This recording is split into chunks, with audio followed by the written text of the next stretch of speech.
दोस्तों, आज की मज़ेदार कहानी है नकलची नाई और बुद्धिमान पंडित की कहानी, जिसमें आप देखेंगे कि कैसे ज्ञानी पंडित ने नकलची नाई को सबक सिखाया। एक गांव में एक पुरोहित और नाई रहते थे। नाई को एक विचित्र आदत थी। जो पुरोहित करता वह भी वही किया करता था। पुरोहित स्नान करे, पूजा पाठ करे, संध्या करे और माला फेरे तो नाई भी वैसा ही करता था। पुरोहित तिलक लगाए तो वह भी तिलक लगाता था। वास्तव में वह पुरोहित की नकल कर उसे चिढ़ाने के लिए ऐसा करता था। पुरोहित ने सोचा, इस नकलची नाई को सबक सिखाना चाहिए। यूं ही सोचते सोचते दिवाली आई। त्योहार के इन दिनों में भी पुरोहित जो कुछ जिस तरह करता, नाई भी वही सब उसी तरह करने लगा। पुरोहित को लगा यही मौका है कोई तरकीब आजमाने का। वह अपनी घरवाली को अकेले में बुलाकर उसके कान में फुसफुसाया, नाई रोजाना मेरी नकल कर मेरी खिंचाई करता है, इसलिए उसकी अकल ठिकाने लगाने के लिए मैंने एक उपाय सोचा है। शाम के वक्त मैं तुमसे कहूँगा कि आज रात में हम अपनी नाक काट लेंगे और कल नई नाक के साथ दिवाली मनाएंगे। तुम कहना वाह कमाल, बहुत मजा आएगा। ब्यालू करने के बाद रात में पुरोहित ने बिस्तर पर लेटे लेटे ही घरवाली से कहा, सुनती हो कचौड़ी की माँ, कल दिवाली है और हम सबको नई नाक के साथ दिवाली मनानी है। आज रात 12 बजे तुम सबकी नाक काट दी जाएगी और कल सवेरे सबको बिल्कुल नई और बढ़िया नाक मिल जाएगी। तुम सब तैयार हो ना? नई नाक के साथ दिवाली मनाने का मजा कुछ और ही होता है। पुरोहित दिखावा तो ऐसे कर रहा था मानो वह घरवाली से कानाफूसी कर रहा हो, लेकिन वह इतनी ऊंची आवाज में बोल रहा था कि पड़ोस में नाई भी सुन सके। नाई तो पैदाइशी नकलची था ही, इसलिए उसने मन ही मन सोचा, चिंता की कोई बात नहीं, मैंने सब कुछ सुन लिया है। यदि पुरोहित नई नाक से दिवाली मना सकता है तो हम क्यों ना मनाएं। पुरोहित को तो किसी से उस तरह मांग कर लाना पड़ेगा, लेकिन मेरे पास तो पुश्तैनी उस तरह है।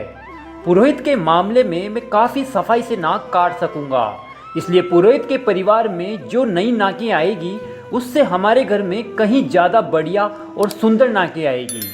रात हो गई और सब सो गए।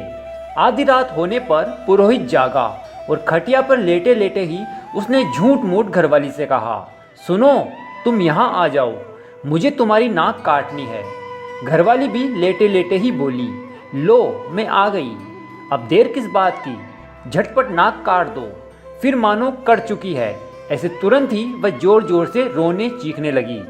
पुरोहित ने लेटे लेटे ही कहा, रो मत, मैं अभी मरहम लगा देता हूँ, सवेरे बहुत सुंदर नाक आ जाएगी।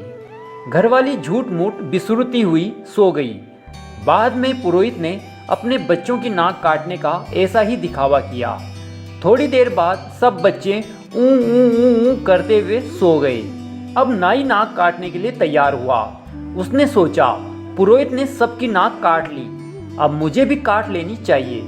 फिर उसने अपनी पेटी में से पुश्तैनी उस्तरा निकाला और दबे पांव अपनी घरवाली की खाट के पास जाकर बड़ी सफाई से उसकी नाक उड़ा दी। नाई चौंक कर उठ बैठी और मारे दर्द के रोने चीखने लगी। नाई ने कहा, रो मत, मैं अभी पट्टी बांध देता हूँ, सवेरे सुंदर सुंदर नई नाक आ जाएगी।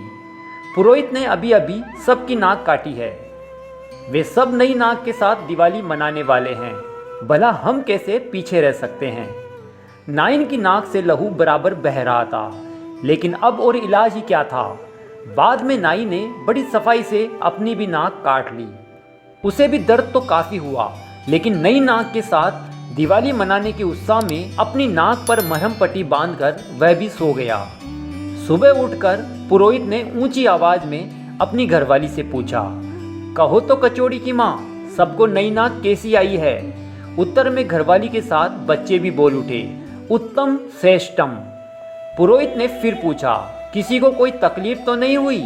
सब बोले, तकलीफ कैसी, हम तो घोड़े बेचकर सो गए थे। सूरज सिर पर आने लगा, लेकिन नाई और नाइन के नई नाक नहीं आई। उसने यह कहकर अपने मन को समझाया कि हमने देर में नाक काटी थी, इसलिए कुछ देर बाद आएगी और पड़ोसी के मुकाबले बेहतर आने वाली है, इसलिए कुछ देर तो लगेगी ही। दोपहर हुई लेकिन नाक नहीं आई। इसी बीच राजा का सिपाही नाई को बुलाने आया। बोला, अरे अभी तक महल नहीं पहुँचे, महाराज सवेरे से तुम्हारी बाढ़ जो रहे हैं। नाई ने कहा, महाराज से कहना कि उनके नाई ने नई नाक से दिवाली मनाने के लिए अपनी 60 साल पुरानी नाक काट डाली है और नई नाक के इंतजार में वह लेटा है। नई नाक आने पर ही वह आएगा। यह सुनकर पुरोहित, उसकी घरवाली और बच्चे ठहाका लगाकर हंसने लगे। नाई पूरी बात समझ गया। नकल बिन अकल का नतीजा यही होता है। उस रोज से वह पड़ोसी की नकल करना भूल गया। कहानी से सीख, नकल में भी अकल की जरूरत होती है। कहानी अच्छी लगी हो तो वीडियो को लाइक करें और चैनल को जरूर सब्सक्राइब कर लीजिए।